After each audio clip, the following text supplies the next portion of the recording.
Welcome back to another episode of Toxiris Discovers. Today we got 3 albums suggested by the community. Y'all slacking, Jesus. I already used that title, otherwise this would be titled like that, Jesus. But yeah, that's how I picked 4 for myself. As always, we starting off with the ones I picked for myself, so let's get right into it. It's the gang, we done came on. The gang. So, since I had to pick 4 for myself, suggest some albums right now. I appreciate y'all. I went with a couple very special choices. The first one I got is the Top Boy soundtrack. Yes, the Top Boy soundtrack. And if you now are kind of confused as to why that is on the list, I recently started watching the show and I think it's really enjoyable. So I was like, yeah, UK rap, that's the soundtrack. Give me that. This might be the first time I am rating a soundtrack on Toxiris Discovers, but it's certainly a good first one. I loved the vibe of this, especially because most of the 17 tracks are not only lyrically, but also sonically a perfect fit for the vibe of the show. This project even introduced me to a couple UK artists I either never heard of before, or just never bothered to check out. I will definitely look into artists like Avelino and T-Way sometime soon, because their tracks on the project were outstanding. So if you are not too deep into UK rap, go and check this out yourself. You might find some gems. Obviously, the mainstream artists did their thing too. Nave Smalls, Dave, and M Huncho all came through and had some great material on here. There is a large variety of sounds, which I see is good, but that also leads to a couple worse tracks in my opinion. Still, with these 2 tracks being my favorites, and the whole soundtrack being a great sounding fit, I would rate this at 9 out of 10 as a soundtrack. I'm smoking something strong on the east with my niggas. I remember riding on E with my niggas. Trapping no sleep, trying to get my coke in so I'm never home alone. I'ma run the game cause I'm running out of dough. Someone give me something. So, there is not too much room for improvement, but there is some. Like maybe making it a bit shorter, or not including the same artist twice, even if they delivered. The Drake behind bars is also low-key random, by the way. With that being said, let's get into the next album I found for myself, which is Meek Mill, Dreams Worth More Than Money. Yes, I actually never heard this album before, at least I don't remember, which I doubt, because while Meek has better projects, this is not that forgettable of an album. Unfortunately, this album has one huge problem in my opinion. All the standout tracks are great, but only or mostly because of a feature assists Meek at doing what he usually does best on his own. Whether that's Tory Lanez on Lord Knows, Drake on Rico, or Future on Jump Out the Face. And the list goes on. Fortunately, I just have to rate this album as a whole and not out of a Meek perspective. And even though most of the standouts are carried, the other tracks are far from bad. Besides the second Nicki track on here. I mean, a relationship song from Meek Mill and Nicki Minaj obviously didn't age well. Yes, and besides that, there are no misses on here. The production is on point, and obviously so are the features. I would rate the album 8 out of 10 overall, and these would be my favorite tracks, besides the ones I already knew before the listen. Jump out the Rari, then jump out the reef, and I hop on my shoulder, then hop on some bait. That's why we ended how we ended. We chose to live how we live. Then we get to the third album I found for myself, which is Camden by Mir Fontane. As I had to choose the albums for myself, I thought about this man and how much I enjoyed his 2021 project, Melody Monster. And I was scrolling through his Spotify discography, and I found this album was his most popular, so I just picked it. And that was certainly not a mistake. This album has fantastic storytelling, enjoyable bangers, and overall a very good fusion between having a nice melodic elements and a good flow with hard-hitting bars. Now, these would be my 2 favorite tracks. In his mouth, he said, "So what's up? Ain't heard from you in weeks. You ain't answered none of my calls, and you barely out in the." I know you want wedding rings and diamonds, racks in your Chanel bag, hard eyes ain't. The first one I just threw in, Shorty Story, is really an outstanding storytelling track, while The Life is just a well-sounding example of how a description of the hard knock life can sound like. Unfortunately, there is one track that really could be left out.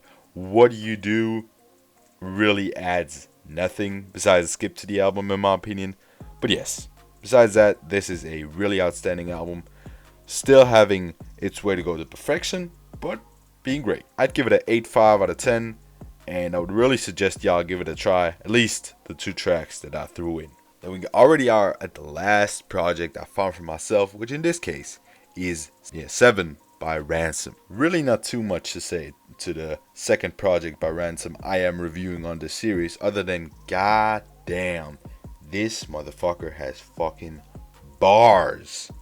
I got a couple examples on screen right now that might sound good on paper, but delivered by him on a hard beat, they hit even harder. Obviously, the production is absolutely great as well, and besides a couple not too well executed hooks and an unneeded Lloyd Banks feature, this album is really extraordinary. Brief, enjoyable, and hard-hitting. 9 out of 10 for this project. These would be my 2 favorite tracks off of it. Where was you niggas when I was under? It's hard to be peaceful and civil in spite of hunger. Before you make a bad call, always wondered why niggas envied me. Your bitchy attitudes and remarks just never offended me. Know your identity. Then we're already getting to the projects suggested by the community. The first one being CB, A Driller's Perspective, suggested by JN Charts. First of all, I think saying this is as good as the RV X Heady tape is close to being audacious, but I'll tell y'all why. I won't shit on this album at all. I think it is a fairly enjoyable UK drill tape, but it does not even grasp the greatness of Drillers and Trappers 2. Unfortunately, while there are more than just a couple bangers on here, these 2 would be my favorites. Every day I wake up, pray. I put so much work, now I'm trying to fight this case. Let me tell you about my life, I don't spit no lies. Really in the field, putting skanks in brads. Come a long way from using. Well, unfortunately, there are a lot of mid tracks that really don't bring anything special, whether that's in energy, lyrics, or anything else. Tracks like Do It Again or How would most likely be skips and a re-listen to me. The beat selection is another point that is good, but has some room for improvement. As I've said in the past, making a full or almost full drill tape, especially when your production is still boring, is hard. It's not that bad on here, just not as good as I would like to have it. But yes, well, I was kind of talking down on this album a lot.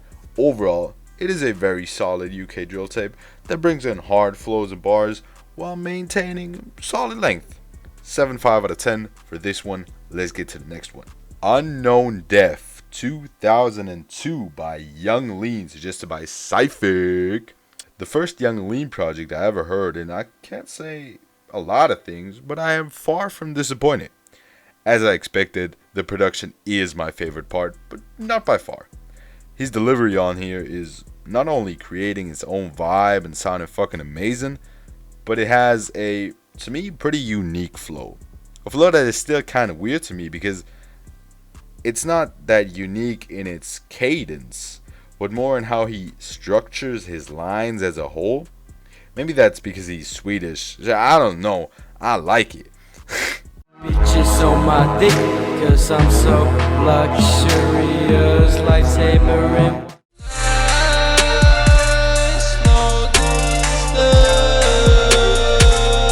Bladee also managed to deliver one of the best hooks on here, at least one of the best I've heard from him so far, and he's only a feature. But yeah, unfortunately, the lines on here, while being slightly hilarious in their own way, are sometimes absolutely random and leave a lot of room for improvement. I know good lines are not the focus on here, but sometimes they really manage to throw me off as something that would have been a nice sounding song. Overall, it is obviously a groundbreaking album, but on some ends, it is noticeable that it was someone's first album. 8 out of 10 for this one. Let's get to the last project, which is Crest by Bladee and Echo 2K, because we didn't have enough Sweden in here for today. Suggested by the man, who probably is from Sweden at this point, Kieran Cartwright. I cannot say too much about this one either. It is short because besides that damn 8-minute track, they could have just split in multiple tracks. But let's get to another thing. It is enjoyable and maybe something that makes it easier to get into these two. In my opinion, while I enjoyed Echo as well, Bladee was kind of carrying this project. Not by a lot, but slightly. I think it does have some good tracks, but unfortunately it is just that to me. Okay, good, enjoyable. It does not really have a lot of replay value, and it doesn't really stand out to me at all. I mean, of course, if this is your first Bladee or Echo project, then it would. But since I now heard a bit more by these guys, this is really not giving anything special to me.